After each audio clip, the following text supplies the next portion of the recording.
Olá pessoal, sejam todos bem-vindos ao nosso canal. Hoje falaremos sobre a taxa de turismo, um assunto que afeta diretamente quem gosta de viajar pelo Brasil. E aí, quer entender como o turismo pode ser financiado de forma justa e sustentável? Eu sou Ana Paula e para iniciar nossa conversa, vou convidar o Dr. Matheus Gustavo Brisda, especialista em direito tributário, para explicar qual a principal diferença entre taxa e tarifa. Doutor, pode nos explicar melhor qual a principal diferença entre taxa e tarifa? Sim, posso. Pois bem, há diferenças intrínsecas entre regimes, compulsoriedade ou não, entre tarifas e taxas. Inicialmente, devemos dizer que taxa se refere ao regime de direito público, enquanto tarifa, direito privado. Entendendo dessa forma, o direito público permanece regime jurídico tributário, a qual a taxa é uma das 5 espécies tributárias, ao lado de impostos, contribuições de melhoria, empréstimos compulsórios, concerne também na obrigatoriedade, no sujeito ativo, passivo ou ainda da forma de utilização ou não desse serviço público. Primeiramente, falando sobre taxas, a taxas ela tem um regime jurídico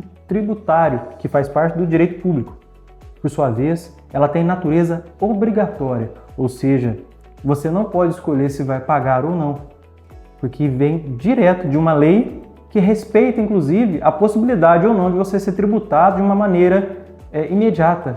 Deve respeitar o ano ou mesmo o que a gente chama de noventena.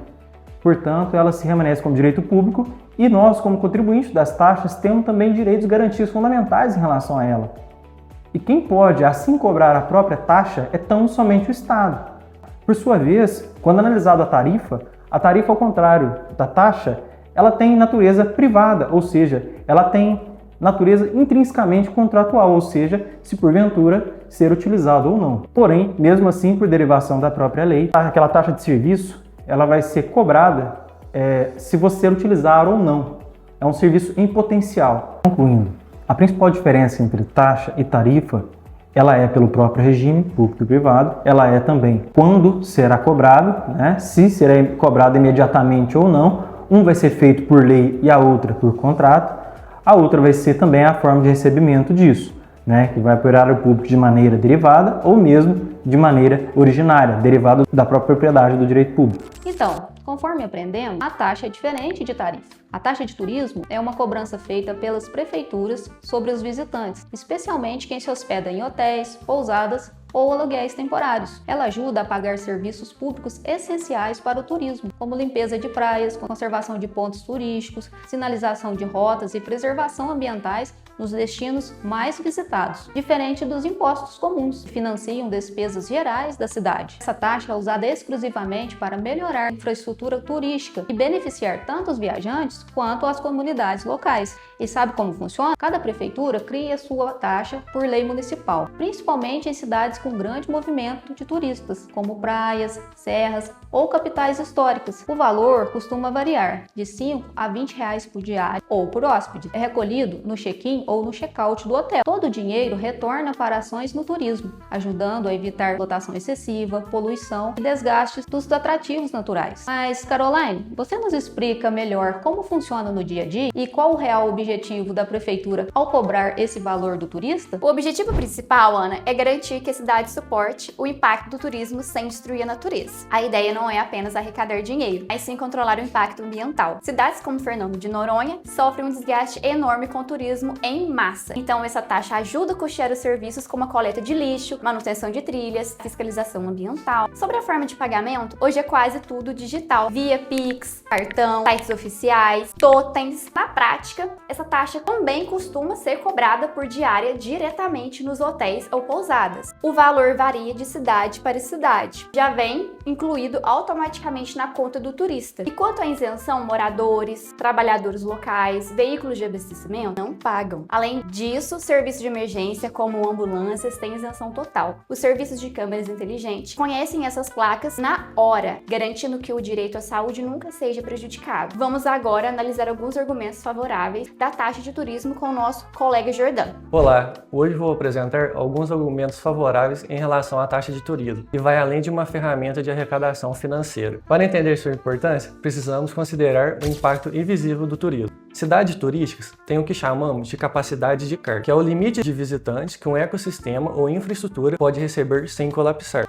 Quando o destino recebe um número maior de visitantes, os serviços públicos da cidade enfrentam pressão extra, como segurança, transporte, saúde. A taxa de turismo vem exatamente para equilibrar essa situação, fazendo que os benefícios econômicos do turismo não se tornem um fardo para os moradores locais. O primeiro grande ponto positivo é a justiça fiscal. Imagine uma cidade pequena que tem que manter um hospital e o transporte para coleta de lixo, com 10 mil habitantes, só que na alta temporada recebe 50 mil visitantes. Sem a taxa de turismo, o custo para manter essas operações iria recair inteiramente sobre os moradores locais. Com a taxa, seguimos o princípio do usuário pagador. O visitante contribui diretamente para amenizar o impacto de sua estadia, permitindo que essa taxa melhore a infraestrutura de qualidade, como sinalização, transporte público eficaz e áreas de lazer, beneficiando tanto os visitantes como os moradores locais. Outro ponto importante é a sustentabilidade ambiental.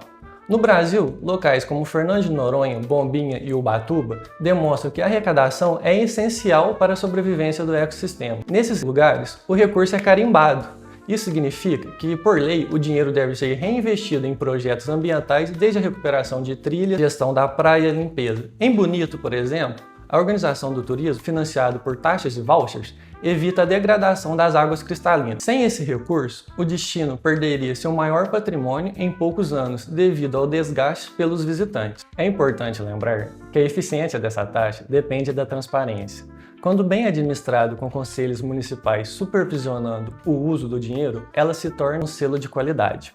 O turista não sente que está sendo taxado, mas sim fazendo um investimento para que aquele paraíso continue existindo. Um modelo de turismo consciente, preservando o meio ambiente, fortalecendo o local e garantindo que os destinos de hoje continuem viáveis para as futuras gerações. Mas calma, nem tudo são flores. A taxa de turismo também levanta críticas importantes. Algumas delas são bem sérias do ponto de vista jurídico. No direito, uma taxa só é válida quando está ligada a um serviço público, específico e divisível, conforme prevê o Código Tributário e a Constituição Federal. O problema é que, em muitos casos, essa ligação simplesmente não aparece. Se a prefeitura cobra, mas você não consegue identificar qual serviço está sendo prestado, isso deixa de ser taxa e passa a ser um imposto disfarçado. E imposto não pode ser criado assim. Existem regras constitucionais bem mais rígidas. No fim, o turista pode estar pagando por algo que não existe de forma concreta. E aí entra outro problema: transparência. Onde vai esse dinheiro? Ele realmente volta para o turismo ou some no caixa geral da prefeitura? Sem prestação de contas, a população perde o controle. E quando não há transparência, até uma cobrança legítima começa a parecer abusiva. A taxa precisa ser proporcional ao custo do serviço. Ou seja, não pode ser um valor inventado. Se o valor é alto demais, isso pode ter um efeito confiscatório. Isso é proibido pela Constituição. Cobrar além do necessário não é gestão pública, é excesso. Mas não para por aí. Tem impacto direto na economia. Na prática, quem paga essa conta pode repensar a viagem. E quando o turista deixa de vir, não é só a prefeitura que perde. Hotéis, restaurantes, comércio local, todo mundo sente. Uma taxa mal planejada pode afastar exatamente quem sustenta o turismo, e existe um debate social importante. Quem essa taxa está excluindo? Se viajar fica cada vez mais caro, o turismo deixa de ser acessível e passa a ser privilégio de poucos. A cidade continua sendo pública, mas o acesso a ela vai ficando cada vez mais restrito. Então a questão não é simplesmente ser contra ou a favor, a questão é outra. Essa taxa está sendo cobrada de forma justa, transparente, dentro da lei? Porque se não estiver, o problema não é o turista, é a própria cobrança. E aí, você pagaria essa taxa sem questionar? Vejamos agora alguns exemplos mundo afora com o nosso colega Miguel. Feitas essas considerações, passamos a ver alguns exemplos do país afora. Por exemplo, Veneza. A cidade começou a cobrar taxa porque estava sofrendo com excesso de turistas. O seu principal objetivo foi controlar o fluxo e preservar o patrimônio histórico, já que o turismo em massa estava desgastando a cidade. Outro exemplo é Barcelona. Sobre a taxa, foi para ajudar a investir em transporte, limpeza e organização urbana, porque a cidade recebe milhões de visitantes por ano. Em Paris, a taxa é algo normal. Ela é cobrada nos hotéis, usada para melhorar a infraestrutura turística. Os próprios turistas já entendem isso como parte da viagem. Portanto, a taxa de turismo simplesmente não é boa nem ruim. Tudo depende da forma que ela é aplicada. Quando bem organizada, pode preservar o meio ambiente, melhorar a estrutura da cidade e evitar degradação dos destinos urbanos e pontos turísticos. Por outro lado, a cobrança precisa seguir a lei, só é válida se estiver ligada a um serviço específico, se isso estiver considerado irregular. Além disso, a falta de transparência ou valores altos podem afastar turistas e prejudicar a economia local. Em resumo, o problema não é a taxa em si, mas é a forma que ela é aplicada, sendo justa e bem planejada, trazendo benefício quando não gerar problemas jurídicos e reduzir o turismo. E na sua cidade, essa cobrança existe? E será que ela está dentro da lei? Comente aqui e deixe sua dúvida.